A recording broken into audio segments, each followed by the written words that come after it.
Sebenarnya uang-uang pada saat itu kan berangkat haji juga baru berapa, dan kita berangkat haji reguler saja kan pada saat itu misalnya daftar kemudian secepatnya berangkat, iya kan?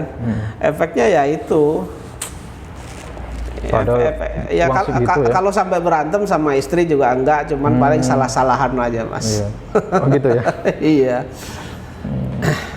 Nah, untuk Pak Babang sendiri gimana, Pak?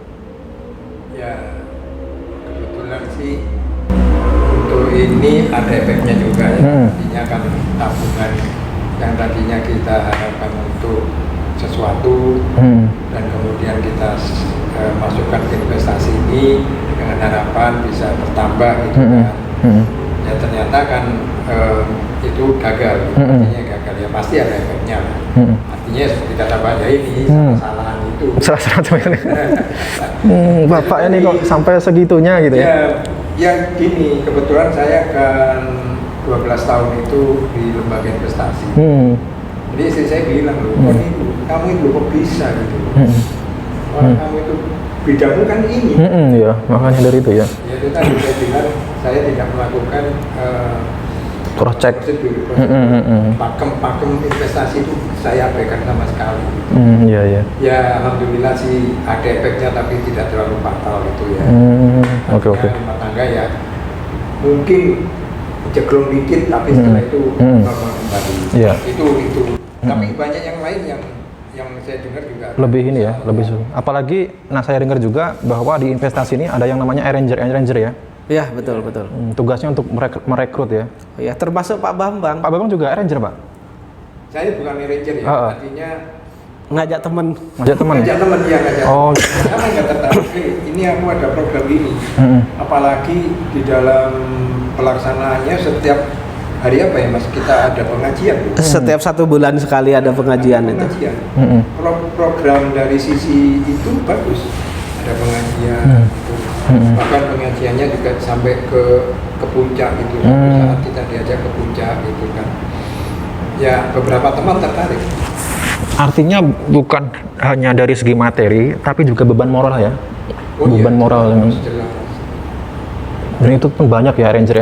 Oh, banyak. Arranger itu apa, Pak, keuntungannya, Pak, jadi arranger, Pak? Ya kan ada ininya. Ada fee-nya ya? Oh, jadi ada skema-skema seperti MLM ya, Pak ya? Mungkin ya. Bisa dibilang gitu. Ada skema-skema Saya nggak tahu persis itu karena saya nggak melakukan itu. Cuman ada temen yang diajak. Berapa orang, Pak, yang diajak? Saya ajak. Kerugian berapa, Pak? 2 orang gitu. Yang satu 150 mungkin saya agak lupa. Gitu. Yang satu mungkin sekitar 200 lah. Tapi ya mereka sudah, artinya mereka sadar tahu ini bukan. Oh gitu. Saya juga korban gitu loh. Nggak jadi gotong-gotongan gitu, Pak? Enggak. Alhamdulillah enggak. Nah, iya, oke. Nah, ini juga ya teman-teman ya. Awalnya saya waktu membahas video-video saya tentang kritikan ke Yusuf Mansur, itu saya sempat ragu karena apa ya? Saya masih abu-abu gitu ya terkait data-datanya. Dan setelah saya bertemu dengan Pak Zaini pertama kali, Pak Zaini itu bilang, masih ingat, Pak? Yang merasa saya sakit itu, Pak. Yang merasa sakit itu, Pak. Kalau misalkan yang nipu saya itu tampangnya preman, wajar, Pak, bisa saya lupakan gitu loh. Nah, ini Ustadz, wajahnya tampaknya Ustadz. Yang kita percaya sendiri gitu loh. Iya, betul. Jadi kalau saya ibaratnya keluar masuk jalan karena saya lawyer ya. Saya lawyer, tahulah dunia hitam, dunia ini gitu. Itu ya begitu. Kalau saya misalnya katakanlah saya di jalan kemudian saya dipalak sama preman, saya tahu itu preman kan begitu. Tapi kalau ini sosoknya seorang ustadz begitu, terus kemudian mengatakan bahwa beliau hafal Al-Quran, apalagi gurunya yang gurunya hafiz Al-Quran itu namanya Salam. Kebetulan saya ingat benar namanya Salam, kata Ustadz Yusuf Mansur itu bahwa ini adalah gurunya, karena bapak saya juga namanya Salam, jadi saya ingat gitu. Dibawa ke Darussalam, masa sih nggak jujur gitu loh. Iya kan, mosok nggak jujur gitu. Itu ternyata hancur. Sedikit yang ingin saya tambahkan karena saya melihat juga video-video yang beredar bahwa mereka ada yang mengatakan bahwa investasi Jabal Nur yang notabene Jamaah Masjid Darussalam itu hoak gitu ya. Saya luruskan ini. 100% bahkan 1000% tidak hoak. Korbannya masih banyak yang hidup.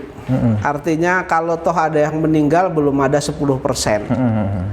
Ya. Artinya yang berinvestasi itu masih banyak yang bisa kita jadikan saksi, banyak yang bisa kita undang, ya kan, untuk memberikan kesaksian itu. Terus kemudian pada saat Ustadz Yusuf Mansur itu presentasi, juga masih banyak itu saksinya yang hidup. Kemudian pada saat ini tidak dibayar, saya tidak mengatakan itu macet, tidak dibayar. Kalau ini perusahaan macet karena suatu sebab, tentunya PT Adi Perkasa memberikan alasan dan memberikan surat kepada kami bahwa ini kreditnya macet, apakah ingin modalnya dipulangkan dan lain sebagainya. Tentu seperti itu kalau perusahaan yang benar-benar perusahaan kan begitu. Kenyataannya kan mereka hanya tidak bayar saja, tidak bayar dan tidak memberikan alasan kenapa kami tidak dibayar kan begitu. Artinya banyak saksi yang masih hidup itu. Ya. Kalau Ustadz Yusuf Mansur mau, ya kan, katakan hubungi nomor telepon saya 081 38 39 33 025 ya. Hubungi nomor telepon saya itu. Nanti jamaah korban-korban ini saya kumpulkan. Saya kumpulkan, Ustadz Yusuf Mansur berikan alasan kenapa itu tidak dibayar, keuntungannya sampai dengan sekarang. Saya siap itu mengumpulkan orang-orang itu. Itu sebagai tantangan saya. Gitu. Ya, dan juga saya tambahkan sebenarnya banyak ya para korban-korban yang sempat saya hubungi, cuman ya ada beberapa dari mereka yang enggan muncul ke media gitu Pak ya. Gitu. Dan diwakili oleh Bapak Zaini dan rekan-rekan lain itu. Nah, kembali soal masalah merasa tertipu ini Pak ya. Kita belum bicara soal kerugian materi gitu Pak. Kita kan sudah, saya sendiri kan juga bisa memahami Pak perasaan tertipu itu seperti apa, seperti yang Pak Zaini katakan. Kalau yang sosok ini adalah tambang-tambangnya preman wajar. Nah ini kan Ustadz ya, setelah ada kemacetan seperti ini, sikapnya itu tidak mencerminkan seorang Ustadz gitu loh ya, dalam menyelesaikan masalah gitu. Itu Pak. Dan itulah alasan saya mengapa saya terus membahas tentang investasi-investasi dan juga rekam jejak dakwah beliau gitu Pak. Oke. Saya dengar juga Pak Zaini juga melakukan gugatan ya Pak ya? Betul, ya betul. Ada siapa saja yang digugat dan materi gugatannya itu apa Pak? Jadi begini, saya kemarin tertanggal 11. Jadi hari Selasa tanggal 11 2022 saya mengajukan gugatan perdata ke Pengadilan Negeri Jakarta Selatan. Terkait dengan itu saya menggugat satu, yaitu PT Adi Partner Perkasa. Ini saya jadikan tergugat satu karena ini kan perseroannya. Kemudian saya menggugat organ daripada perseroan tersebut, yang saudara Adiansah. Adiansah ini selaku direktur utama dari PT Adi Partner Perkasa. Kemudian saya menggugat Ustadz Yusuf Mansur, ya. Cuman dalam gugatan saya ini saya sebutkan karena namanya banyak sekali ya. Jam'an Nur Khotib Mansur alias Yusuf Mansur alias Haji Yusuf Mansur alias Ustadz Yusuf Mansur alias UYM sebagai tergugat 3. Terus kemudian saya juga menggugat Baitul Mal wa Tanwil Darussalam Madani alias biasa disingkat dengan BMT Darussalam Madani. Kemudian saya juga menggugat Yayasan Program Pembibitan Penghafal Al-Qur'an Pondok Pesantren Tahfiz Darul Quran yang diasuh oleh Ustadz Yusuf Mansur. Alasannya kenapa saya gugat orang-orang ini, bahwa perseroannya adalah bernama Adi Partner Perkasa. Itu adalah perseroannya. Kemudian peran daripada tergugat 3, yaitu pertamanya Ustadz Yusuf Mansur ini adalah berpresentasi mengatakan bahwa PT Adi Perkasa itu punya proyek, punya usaha tambang batu bara, kemudian beliau menjanjikan lagi terkait dengan keuntungan dan lain sebagainya. Dari keuntungan itu beliau membagi lagi menjadi 3, ya kan? Kemudian setelah itu ditambahin lagi sama beliau ini mengatakan bahwa kapan lagi ada investasi yang sebagus ini. Sudah berinvestasi untung, bisa bersodakoh, dapat dunia akhirat, kan begitu. Terus kemudian tergugat 2, kenapa saya gugat? Karena berkedudukan sebagai direktur utama, yang mana adalah yang mengajak jamaah Darussalam ini untuk menunjukkan tambangnya. Artinya peran dari masing-masing itu kan jelas. Ustadz Yusuf Mansur presentasi, kemudian yang mengajak melihat, meninjau lokasi dan lain sebagainya adalah direktur utamanya. Kemudian Baitul Matawil saya gugat. Kenapa Baitul Matawil saya gugat? BMT Darussalam itu saya gugat karena beliau mengeluarkan proposal di sana. Jadi kalau berinvestasi sekian, mereka mengatakan di sana ini ada bisnisnya, terus kemudian mengatakan belah-belah ilmiahnya dari tambang batu bara, terus kemudian pembagian investasi dan lain sebagainya. Dan kami pun setornya ke BMT, kan begitu. Setor uang itu tidak langsung ke PT Adi Partner Perkasa, tetapi ke BMT dulu, baru nanti disetor ke PT Adi Partner Perkasa itu. Dan BMT kan mendapat bagian 3% sebagai manajemen fee. Itu. Kemudian kenapa yayasannya Ustadz Yusuf Mansur juga ikut digugat, gitu kan? Pertanyaan kan seperti itu.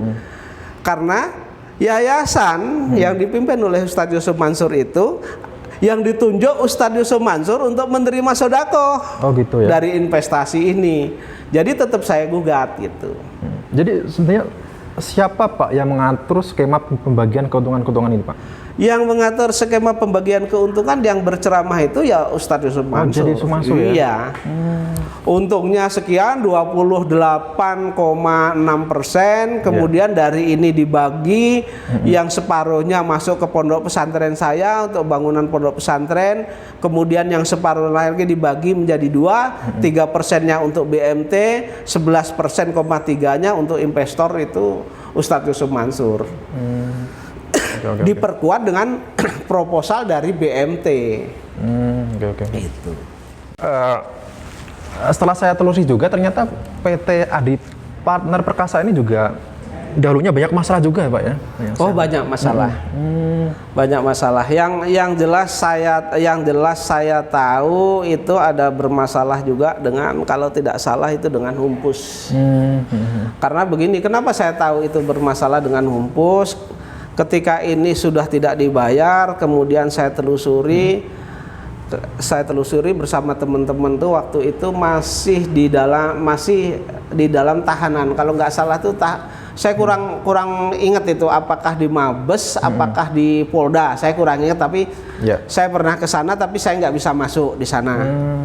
Kalau nggak salah di Mabes, kalau nggak salah tahanan itu. Terus kemudian setelah ada vonis pengadilan, saya juga mencoba ke LP Cipinang, Lembaga Pemasyarakatan Cipinang itu. Di sana saya cek ada nama Adiansah ini, dan saya pengen ketemu, tapi Adiansahnya nggak bisa keluar. Nggak mau keluar, bukan nggak bisa keluar, nggak mau keluar. Dan saya tanya kepada sipir di sana, karena saya datang itu waktunya pagi. Dia bilang begini, Pak, ini bos, Pak, di dalam ini bos. Dia bilang gitu.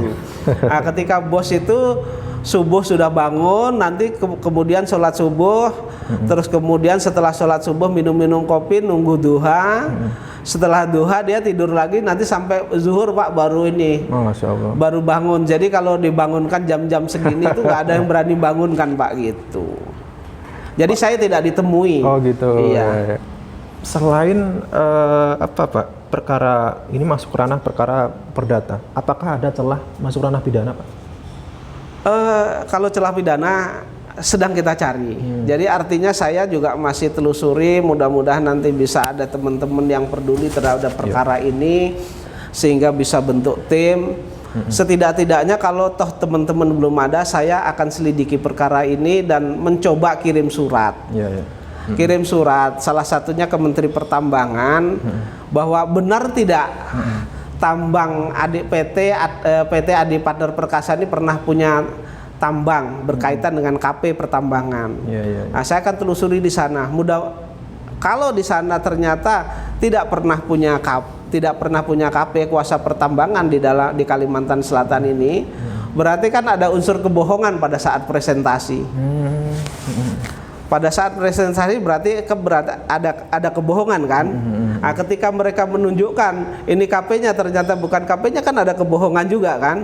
Nah, ketika buat proposal ternyata ini KP-nya PT Adi Partner Perkasa, ternyata itu bukan punyanya, kan ada pidananya. Saya masih akan kejar ke sana. Gitu. Harusnya dari dulu ya Pak ya. Harusnya Pak Joni diajak waktu ninjau tambangnya itu Pak.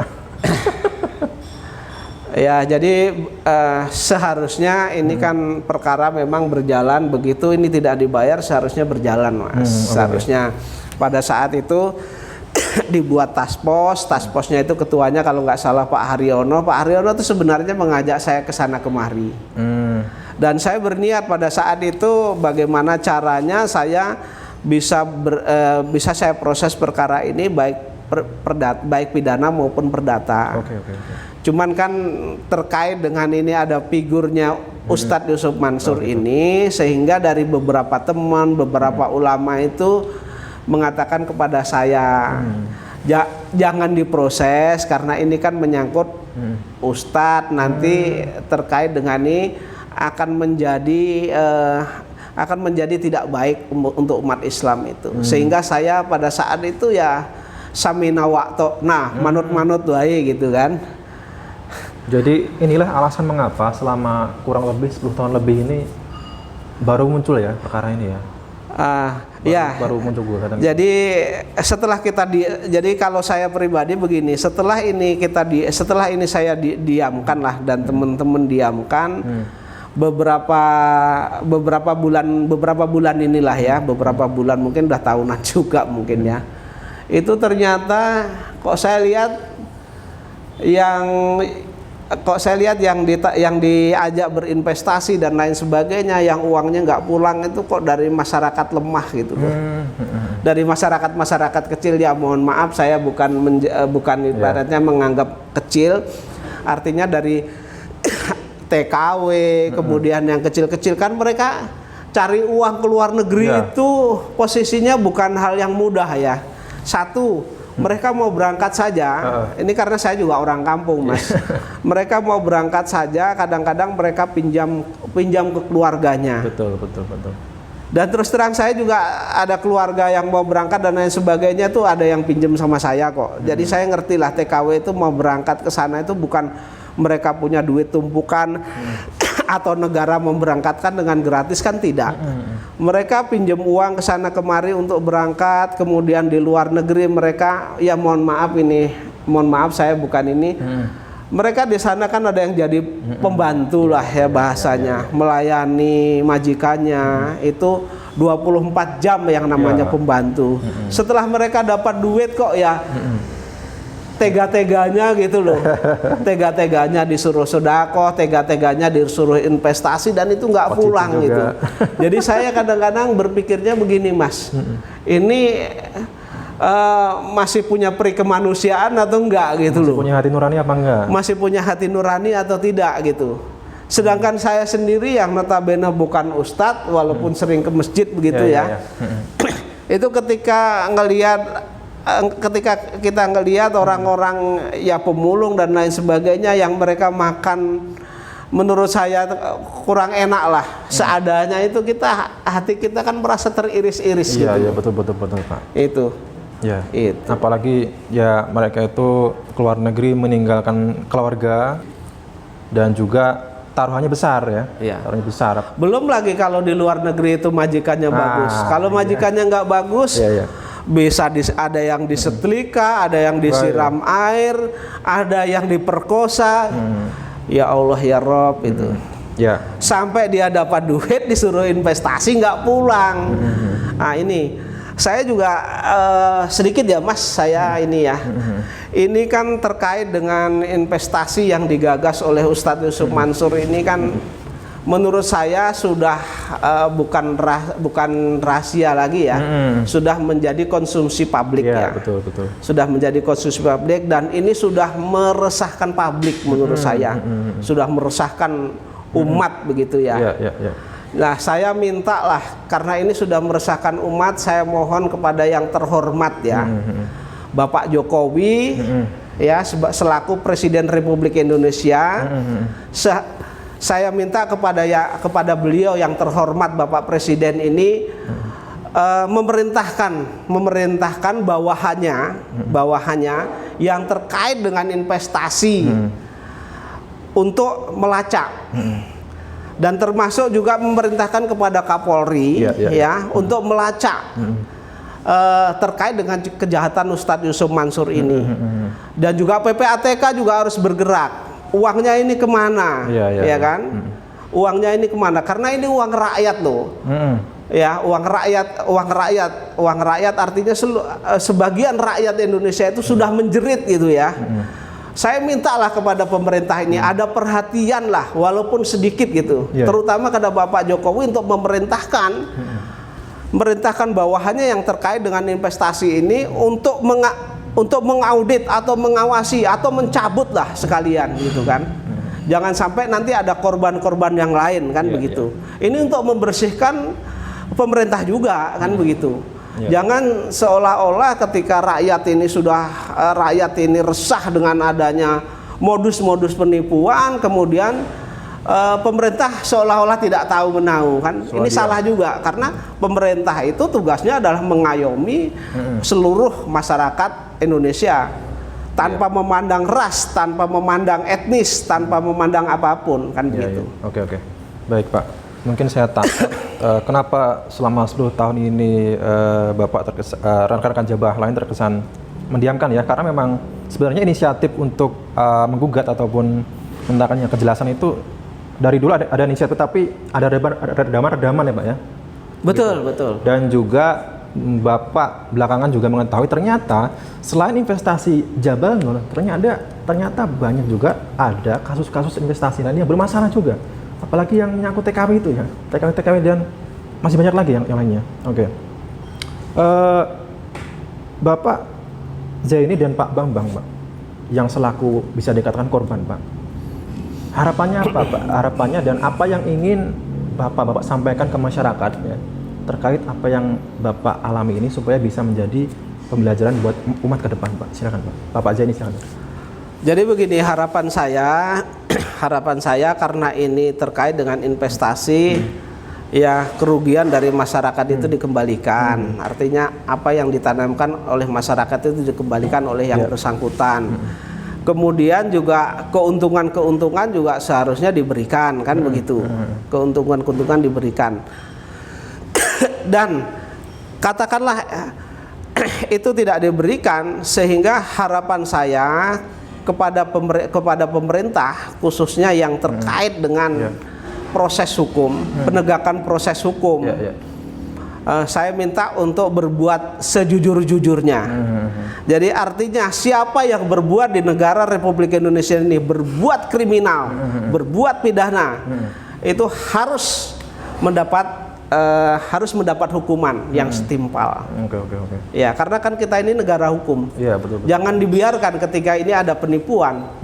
Jangan dibiarkan ketika ini ada pemerasan. Harus hukum ditegakkan dengan sebenarnya. Tidak ada itu dilindung-lindungi. Katakanlah ini yang paling gampang ini di JBN ini, misalnya ada Adiansah, ada Ustadz Yusuf Mansur, kemudian katakanlah ada jamaah masjid saya sendiri yang bermain di investasi ini, silahkan diproses sesuai dengan ketentuan hukum yang berlaku. Jadi kita tidak akan melindungi siapapun di sini. Kan pasti ada di sini, kan pasti ada dader intelektualnya, pemikirnya. Pasti ada dader intelektualnya atau pemikirnya.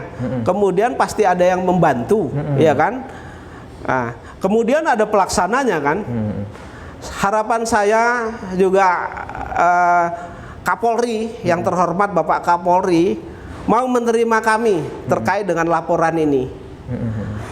Terkait dengan nanti kami akan membuat laporan ini, atau kalau tidak Bapak Kapolri mengundang kami jamaah untuk berdiskusi dengan perkara ini. Kami siap. Oke. Artinya kami siap mendukung penegakan hukum terhadap orang-orang yang nakal ini. Di negara ini harus hilang semua, kita bersihkan. Berantas gitu Pak ya. Oke, berikutnya Pak Bambang, silakan Pak Bambang. Pesan apa yang ingin Bapak sampaikan kepada masyarakat, Pak? Ya, dulu kan dimulai dengan baik. Ya.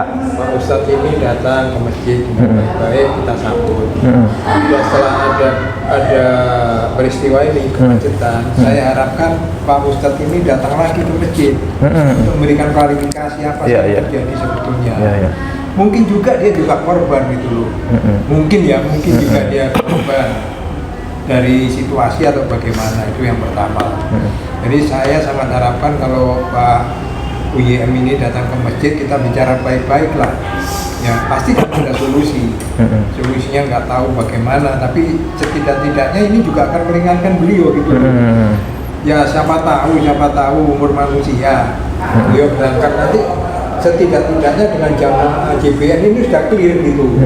Tidak akan ada tuntutan lagi nanti di Solo gitu ya kan. Jadi kita sekaligus mengingatkan beliau ya. Iya gitu. Ini menurut saya sih ya. Yang kedua, saya pesan kepada siapapun juga, kalau mau investasi itu tolong dipelajari dengan baik-baik. Jangan lihat figur.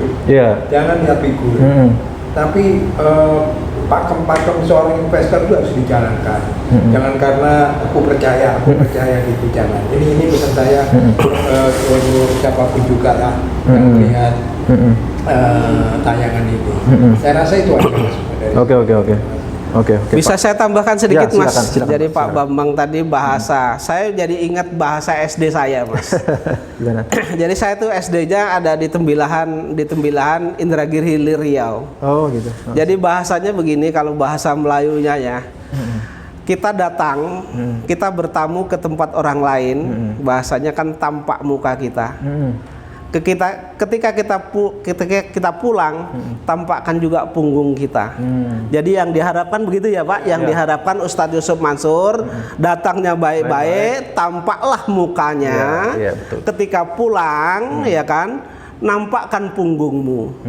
Itu mungkin lebih terhormat dan tidak menjadi fitnah kesana kemari. Itu.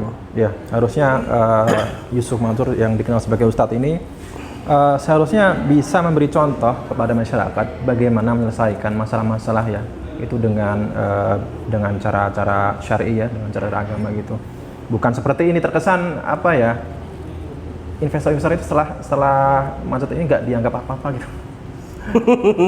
Kan gitu, malah justru dianggap fitnah. Nah, ini kan gimana? Oke, mungkin itu cukup Pak Bambang. Mungkin itu cukup Pak Jaya. Oke. Cukup ya.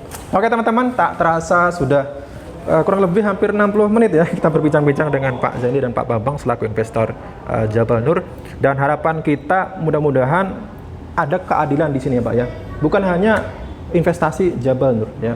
Semua investasi terkait yang berkaitan dengan Yusuf Mansur bisa terbuka terang benderang dan mereka semua mendapat keadilan yang seadil-adilnya gitu. Oke, sekian saya ucapkan terima kasih Pak Zaini Mustafa dan Pak Bambang. Sama-sama. Ya, berkenan berbagi cerita dengan saya. Teman-teman, inilah akhir bincang-bincang kami. Semoga bermanfaat. Saya ucapkan wassalamualaikum warahmatullahi wabarakatuh.